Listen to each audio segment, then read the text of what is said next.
அன்பார்ந்த நண்பர்களே, தோழர்களே, வணக்கம்.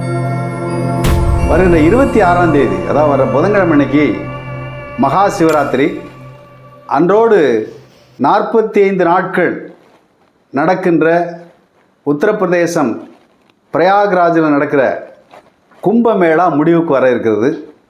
அந்த கடைசி நாளை ரொம்ப சிறப்பாக கொண்டாடுவதற்கு உத்தரப்பிரதேச அரசாங்கம் எல்லா ஏற்பாடுகளையும் செய்து கொண்டிருக்கிறது. அன்றைக்கி நிறைய பேர் வருவாங்க அப்படிங்கிறதுனால மகா சிவராத்திரி. ஆகவே இந்த பெரிய ஏற்பாடுகளெல்லாம் நடந்து கொண்டிருக்கின்றன. இதை பற்றி சில செய்திகளை உங்களோடு பகிர்ந்து கொள்வது என்னுடைய நோக்கம். நண்பர்களே, ஒரு 2000 வருஷத்துக்கு முன்னாடி மௌரிய பேரரசில் முதலமைச்சராக இருந்தவன் சாணக்கியன் என்பது நம்மில் பலருக்கும் தெரியும். அந்த சாணக்கியன் மன்னர்களுக்கு அறிவுரை சொல்லும் பொழுது ஒன்று சொன்னான். மன்னர்கள் எப்போதுமே மக்களை கோயில், குடமுழுக்கு, கும்பாபிஷேகம் என்று பக்தியில் எப்போதும் வச்சிருக்கணும். ஆனால் மன்னர்கள் ஒருபோதும் கடவுளை நம்பிவிடக்கூடாது, கடவுள் இருப்பதாக நம்பக்கூடாது. மக்களை மன்னர்கள் கடவுளை நம்பச் செய்ய வேண்டுமே தவிர மன்னர்களே கடவுள் இருப்பதாக நம்பிவிடக்கூடாது. அப்படி நம்பிட்டா அவனுக்கு அசமானம்தான் என்று ஒரு அறிவுரை சொல்லுகிறான். எனக்கு தெரிஞ்சு மிகப்பெரிய நாத்திகன் யாருன்னு சொன்னால் சாணக்கியன் தான். 2000 வருஷத்துக்கு முன்னாடியே பெரியார் பேசுகிறத பற்றி இப்போ பேசுகிறான். ஆனால் அன்னைக்கே சாமியும் இல்லை, பூதம் இல்லை, அதை நம்பக்கூடாதுன்னு சொல்லி சாணக்கியன் பேசியிருக்கிறான். அர்த்த சாஸ்திரத்திலே இவையெல்லாம் இருக்கின்றன. இப்போ அதனால தான் எல்லா அரசுகளுமே, அதிலும் குறிப்பாக இந்தியாவில் இருக்கக்கூடிய அரசாங்கங்கள் இந்த பக்தியை வளர்ப்பதில் அவர்கள் எப்போதும் கவனம் செலுத்துகிறார்கள். அதில் முற்போக்கு, பிற்போக்கு, கம்யூனிஸ்ட்டு, திராவிட கட்சி அதெல்லாம் ஒன்றும் கிடையாது. எல்லாம் ஒன்று தான். இப்போ எப்படி சிபிஎம் ஆட்சி இருக்கக்கூடிய நம்ம இதே கேரளாவில் எப்படி அந்த சபரிமலை ஐயப்பன் கோயிலில் இப்போ ப்ரமோட் பண்ணுறான்னு நமக்கெல்லாம் தெரியும். அதே போல் ஆந்திராவில் திருப்பதியில், இப்போ தமிழ்நாட்டில் கூட நம்ம திராவிட ஆட்சி தான் நடக்குன்னு நம்ம நினச்சிக்கிட்டு இருக்கிறோம். ஆனால் அந்த சேகர் பாபுன்னு ஒரு மந்திரி, அவன் ஏற்கனவே அதிமுக இருக்கும்போது ரவுடித்தனம் பண்ணிக்கிட்டு இருந்த ஒரு ஆள் தான், அவ்வளோதான். அவன் பார்த்தீங்கன்னு சொன்னால் அவனுடைய சாதனைன்னு என்ன சொல்கிறார் இருந்தாலும், நாங்கள் ஆட்சிக்கு வந்த பிறகு இத்தனை ஆயிரம் கோயிலுக்கு கும்பாபிஷேகம் பண்ணுறது, இதுதான் சாதனையா? அறநிலைத்துறை என்பது அறநிலைத்துறையின் கீழ் இருக்கக்கூடிய கோயில்களின் சொத்துக்களை பாதுகாப்பது தான் வேலையை தவிர பூஜை பண்ணுறது, பக்தியை வளர்ப்பது அல்ல, உபன்யாசம் பண்ணுறது அல்ல. ஆனால் இவர்கள் அந்த எல்லையை தாண்டி கோயில் கோயிலாக கும்பாபிஷேகம் பண்ணுறது என்பதை இவர்கள் செய்து கொண்டிருக்கிறார்கள். அது ஒரு பக்கம் இருக்கட்டும். அந்த முறையில் இன்றைக்கி இந்த மகா கும்பாபிஷேகம், இந்த மகா கும்பமேளா என்பது 45 நாட்கள் நடக்கின்றன. அதில் அலகாபாத்தில் திரிவேணி சங்கமம் என்று சொல்லப்படுகின்ற யமுனையும் கங்கையும் கலக்கின்ற இடத்தில், அதில் முக்கடல் திரிவேணி சங்கம்னா 3 ஆறு ஒன்றா கலக்குதுன்னு அர்த்தம். சரஸ்வதினு ஒரு ஆறு இருந்துச்சு, அதை ஆராய்ச்சி பண்ண போகிறேன்னு அதுக்கு பல 100 கோடியே செலவு பண்ணிகிட்டு இருக்கானுங்க இங்கே வடக்கு. அது ஒரு பக்கம் இருக்கட்டும். அப்போது மக்களை முட்டாளாக்குவது, மத வெறியிலே அவர்களை ஆழ்த்தி வைத்திருப்பது, அந்த மதவெறி, மூடத்தனம், இதன் மீது ஏறி சவாரி செய்வது, அதிகாரத்தை கைப்பற்றுவது என்கிற மோசடி தான் இந்த கும்பமேளாவை தவிர அதில் பக்தியும் இல்லை, ஒரு புடலங்காயும் இல்லை என்பது தான் உண்மை. அதில் எவ்வளவு பெரிய ஃப்ராடு, பித்தலாட்டம், அயோக்கியத்தனமெல்லாம் நடக்குது என்பதை பற்றி நமக்கு தெரிந்த சில செய்திகளை நான் உங்களோடு பகிர்ந்து கொள்ள விரும்புகிறேன். நண்பர்களே, இந்த மகா கும்ப மேளாங்கிறது என்ன நிகழ்ச்சி? புராணங்களில் என்ன சொல்கிறானுங்க? பார்க்கடலை போய் ஒரு பக்கம் தேவர்களும் ஒரு பக்கம் அசுரர்களும் இந்த மேரு மலையை அப்படியே மேரு மலையை பிடுங்கி கொண்டு கடலில் வச்சு அதை இந்த வாசுகி பாம்புங்கிற ஒரு பெரிய பாம்பை கயிறு மாதிரி போட்டு அந்த மலையே மத்தாக்கி பாம்பை கயிறாக்கி கடைஞ்சானுங்களாம். கயிறு திருக்கிறானுங்க நம்மள்கிட்ட கடைஞ்சி. அப்போது அமிர்தம் வெளிப்பட்டதான் பார்க்கடலை. பாலை கடைஞ்சி தயிர் எடுக்கிறது மாதிரி, வெண்ணெய் எடுக்கிறது மாதிரி இவங்க அமிர்தத்தை எடுத்திருக்கிறார்கள். அந்த அமிர்தத்தை எடுக்கும்போது இந்த பாம்பு வலி தாங்காமல் விஷத்தை கக்கிருச்சான். ஏன்னா பாம்புக்கு விஷம் இருக்குன்னு தெரியாமையா பாம்பை பிடிச்சி வச்சான்னு தெரியல நமக்கு. அந்த விஷத்தை கக்கணுன்னா, ஆகா அமிர்தம் விஷமாயிடுமேன்னு சிவன் பதறி போய் அந்த விஷத்தை எடுத்து அவர் வாயில் குடிச்சிட்டாராம். என்ன பண்ணுறதுன்னு சொல்லி, கடலில் போட முடியாதுல்ல, வாயில் குடிச்சிட்டாராம். ஐயோ நம்ம புருஷன் விஷத்தை குடிச்சிட்டு செத்து போயிடுவானே அப்படின்னு சொல்லி பார்வதி என்ன பண்ணாலாம், உடனே போய் சிவனுடைய கழுத்தை பிடிச்சி அந்த விஷத்தை தடுத்து நிறுத்தினாலாம். சரி, அன்னைக்கு தடுத்து நிறுத்தின விஷம் அப்படியேவா இருக்குது? அதுக்கப்புறம் சிவன் சோறு தண்ணி திங்கலையா, எதுவுமே உள்ளர இறங்கலையா, அந்த விஷம் உள்ளர போகாதா? அந்த கேள்வியெல்லாம் கேட்டால் நீ மதத்தை இழிவுபடுத்திட்டேன்னு பேசுவானுங்க. அப்போது தடுத்து நிறுத்திட்டா. அதனால அந்த விஷம் வந்து சிவனுடைய வந்து கழுத்திலேயே தங்கிருச்சான். அதனால தான் நீலகண்டன் அவனுக்கு பேர், திருநீலகண்டன் பேர். சரி, அந்த கதை ஒரு பக்கம் இருக்கட்டும். சரி, பார்க்கடலை கடைஞ்சி அமிர்தத்தை எடுத்தாச்சு, ஒரு குடத்தில் போட்டாச்சு. போட்டோடனே திடீர்னு என்ன பண்ணால், ஒரு பக்கத்தில் கடைஞ்சிக்கிட்டு இருந்த வந்து அசுரர்கள்லாம் அந்த குடத்தை தூக்கிட்டு ஓடி போயிட்டானா. உடனே விஷ்ணு என்ன பண்ணாரா, மோகினி அவதாரம் எடுத்து போய் அந்த வந்து அசுரர்கிட்ட வந்து குடத்தை பிடிங்கிட்டு வந்தானா. அதாவது பெண்களை வைத்து மயக்கி காரியத்தை சாதித்து கொள்ளுகின்ற கதைகளெல்லாம் இந்து மத புராணங்களில் தான் இருக்கும், வேறு எந்த மத புராணங்களையும் இருக்காது. மற்ற மதங்கள் எல்லாம் வந்து அதிசயம் நிகழ்த்தினார்கள் என்றெல்லாம் வருமே தவிர, இந்த மாதிரி பொம்பளைங்களை வச்சு காரியம் சாதிக்கிறதுங்கிற கேவலமான வேலை இந்து மத புராணங்களில் தான் இருக்கும்.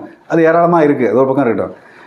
அப்போது அசுரர்கள்ட்டேருந்து பிடிங்கிட்டு வந்த விஷ்ணு வந்து பிடிங்கிட்டு வரும்பொழுது, அந்த அமிர்த கலசத்தை பிடிங்கிட்டு வரும்பொழுது, அது வேகமாக ஓடி வரும் பொழுது வந்து அதுலேருந்து சில துளிகள் வந்து தெரிச்சுதான் 4 இடத்துல. அதாவது உத்தரப்பிரதேச பிரயாக்ராஜ், இந்த காசி அதாவது அலகாபாத், அப்புறம் நாசிக், அப்புறம் உஜ்ஜயினி, அப்புறம் கடைசியாக இன்னொரு இடம் வந்து ஹரித்வார். இந்த 4 இடத்துலையும் 4 துளி சதறிச்சான். அதனால தான் அந்த 4ம் இந்தியாவினுடைய புண்ணிய தலங்களாக இருக்கின்றனவா. இப்படி ஒரு பித்தலாட்ட புராண கதை, அது ஒரு பக்கம் இருக்கட்டும். இப்போ இந்த கதையை வைத்து கொண்டு தான் இவர்கள் வந்து என்ன செய்கிறார்கள், இந்த மகா கும்பமேளா அப்படின்னு ஒரு பித்தலாட்டத்தை கிளப்புறான்.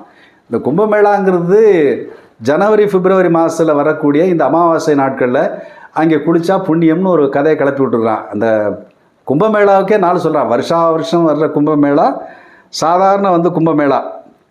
ஏன்னா 6 வருஷத்துக்கு வந்துச்சுன்னு சொன்னால் அது அர்த்த கும்பமேளா, 6 வருஷத்துக்கு ஒரு தடவை. பாதி கும்பமேளா 12 வருஷத்துக்கு வந்துச்சுன்னு சொன்னால் பூரண கும்பமேளா, ஒரு முழுமையான கும்பமேளா.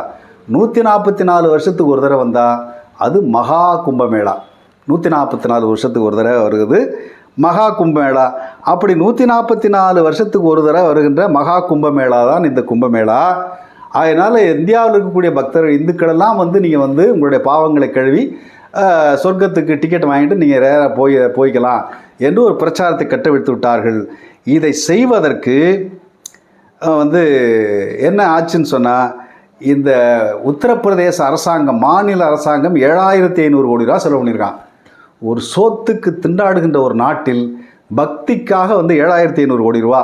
சரி, மோடி தன்னுடைய பங்குக்கு ஒரு 2100 கோடி ரூபா, ஆக ஒட்டு மட்டும் 9600 கோடி ரூபாயை கொட்டி அழுதுருக்கிறார்கள். இதை அரசாங்கமே நேரடியாக செஞ்சுருக்காங்கன்னா அதுவும் இல்லை, இவ்வளோ பெரிய தொகை சாமியார்கள் கையில் கொடுத்து நீயே பார்த்துக்கிட்டுருக்கான். இதுதான் இதை விட பெரிய அயோக்கியத்தனம். இப்போ அதில் எவ்வளோ பேர் எவ்வளோ திருடினான்னு எவனுக்கும் தெரியாது.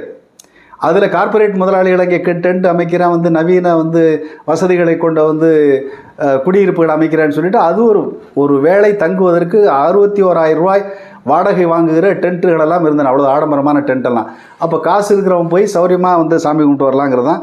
அது எல்லாத்தையும் நம்ம ஊரில் எல்லா கோயில்லையுமே இலவச தரிசனம், அப்புறம் ஸ்பெஷல் தரிசனம், காசு கொடுத்தா ஸ்பெஷலாக சாமியை கும்பிடலாம். இப்படி சாமியை வந்து வியாபாரம் பண்ணுற அயோக்கியத்தனம் வந்து உலகத்தில் வேறு எங்கும் கிடையாது, நம்ம ஊரில் தான். கேட்டால் வந்து ஆன்மீக பூமிங்கிறான் இதை, இந்த விளக்கமத்தை. அது ஒரு பக்கம் இருக்கட்டும். இவ்வளவு செலவுகளை செய்கிறார்கள். 2010 2013 கும்பமேளா வந்துச்சு, இதுக்கு முன்னாடி கும்பமேளா. அந்த கும்பமேளாவுக்கு அன்றைக்கு ஆட்சியில் இருந்தக்கூடிய அகிலேஷ் யாதவ், சமாஜ்வாதி கட்சியினுடைய தலைவர் அகிலேஷ் யாதவ் செலவழித்த தொகை வெறும் 10 கோடி ரூபா. அதை யோகி ஆதித்யநாத் என்ன பண்ணான்னா, இவ்வளோ அயோக்கியத்தனமாக மக்களுடைய வரிப்பணத்தை இவ்வளோ கொண்டு போய் வீணாக்குறான் குற்றாங்கிற குற்றத்தை மறைப்பதற்கு பாத்தியா நான் 7500 கோடி ரூபா செலவு பண்ணி இந்துக்களுடைய புனிதத்தை காப்பாற்றுகிறேன், அகிலேஷ் யாதவ் இந்துக்களுடைய உணர்வை மதிக்காமல் வெறும் 10 கோடி ரூபா தான் ஒதுக்குனான் என்று அவன் சிக்கனமாக நடத்தின விழாவை இவன் வந்து அதையே குற்றவாளியாக்குறான். இவன் எவ்வளோ பெரிய கிரிமினல் இந்த சாமியார்களான்னு பார்த்துங்க, அவ்வளோ பெரிய அயோக்கிய பையன். சரி, ஒரு பக்கம் இருக்கட்டும். இதெல்லாம் நான் தாண்டி இப்போ என்ன ஒரு பெரிய பிரச்சாரம் பண்ணுறாங்கன்னா, இதுவரை இல்லாத அளவுக்கு உலகத்திலே இவ்வளோ மக்கள் கூடியிருக்கிற ஒரு மத விழா இந்த கும்பமேளா தான். 60 கோடி பேர் வந்திருக்கிறான்னு பேசுகிறான். 60 கோடி பேர் அங்கே போயிட்டு வந்திருப்பாங்கிறது மிகப்பெரிய மோசடி, பொய், புள்ளி வரும், ஆதாரமற்ற பொய்.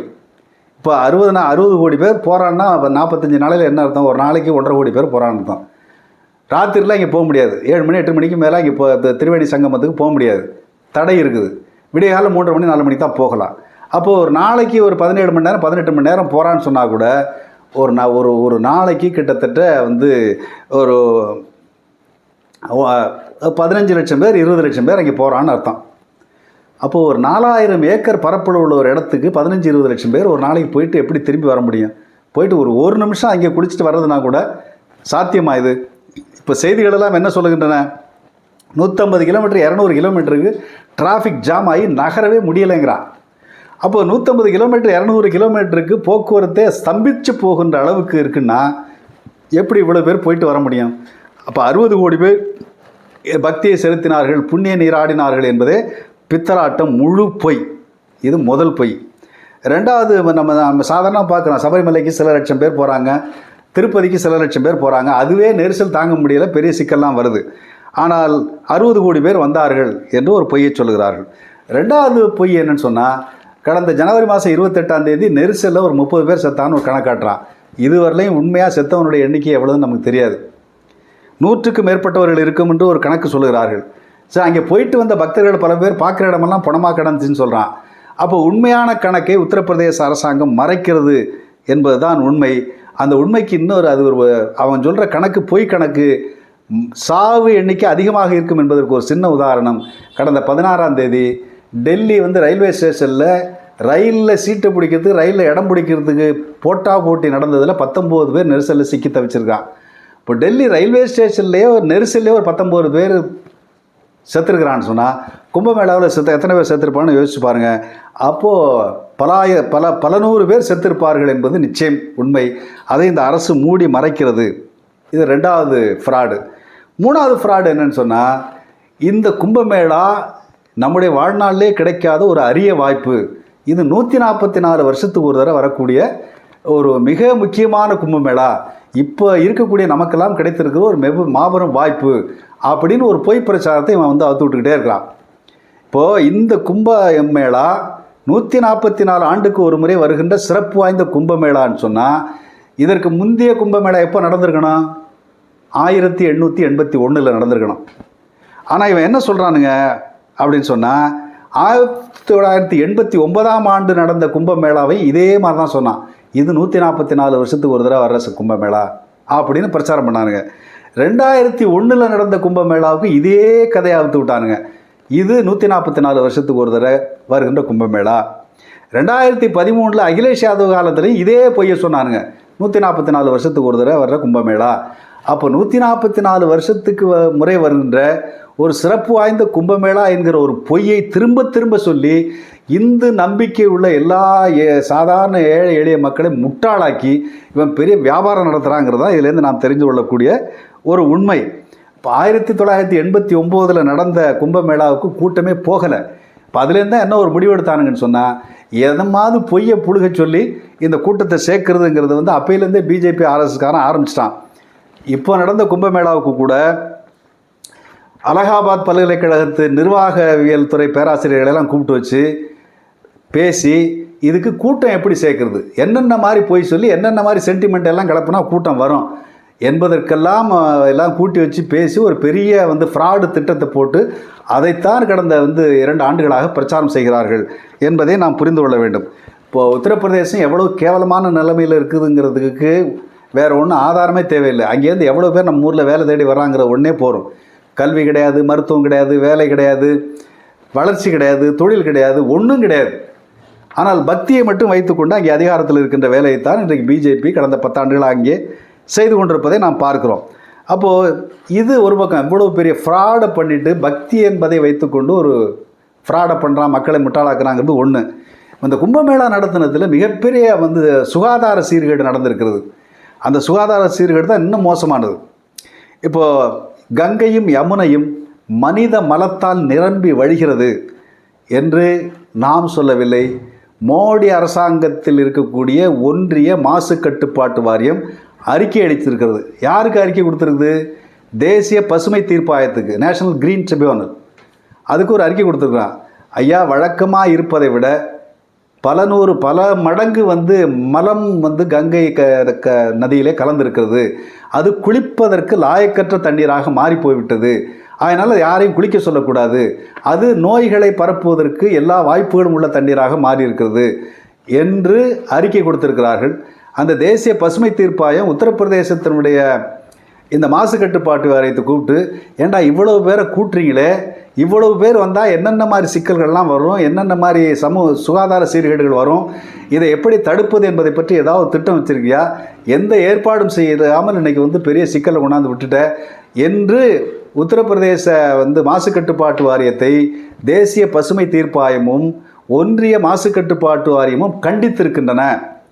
ஆனால் யோகி ஆதித்யநாத் என்ன சொல்கிறான் அப்படின்னா, இதெல்லாம் இந்த அரசுக்கு எதிராக பரப்பப்படுகின்ற வதந்தி, இந்துக்களுக்கு எதிராகவும் இந்துக்களை அவமதிப்பதற்கும் இந்து விழாக்களை அவமதிப்பதற்கும் இந்த கங்கை தாயை அவமதிப்பதற்கும் திட்டமிட்டு பரப்புகின்ற வதந்தி இது.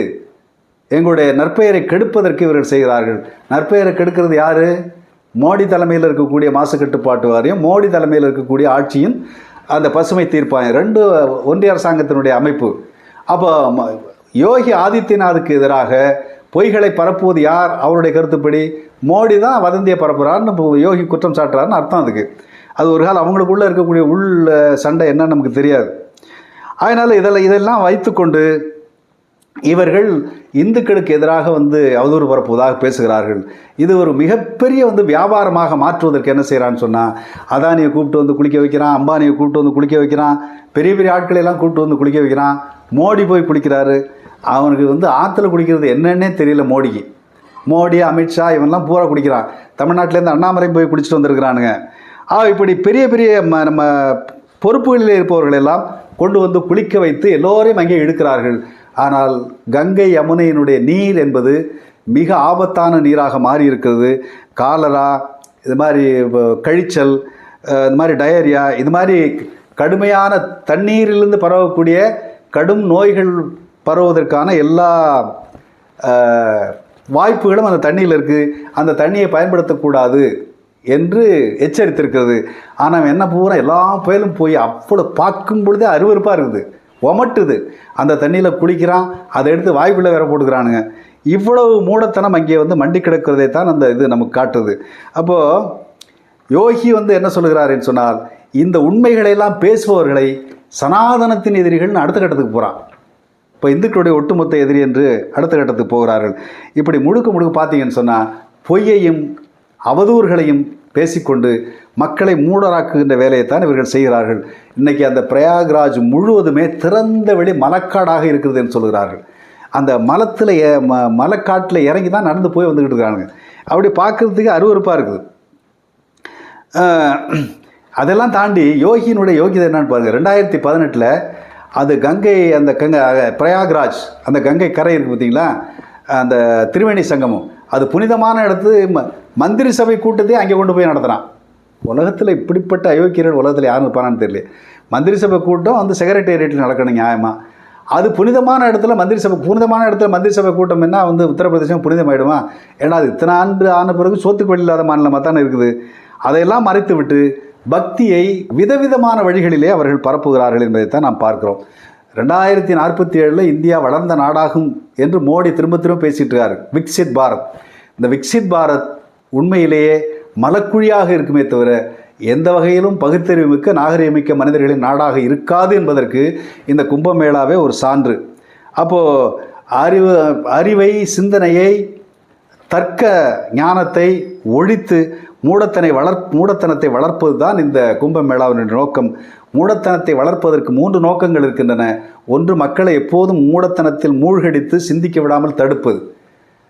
சமூகத்தினுடைய அடிப்படையான பிரச்சனைகளை பற்றி அவர்கள் சிந்திக்க விடாமல் தடுப்பது. 2வது, அந்த மூடத்தனத்தை வைத்துக்கொண்டு அதிகாரத்தை நிரந்தரமாக வைத்துக்கொள்வது. 3வது, இந்த மூடத்தனத்தையே வியாபாரமாக மாற்றுவது.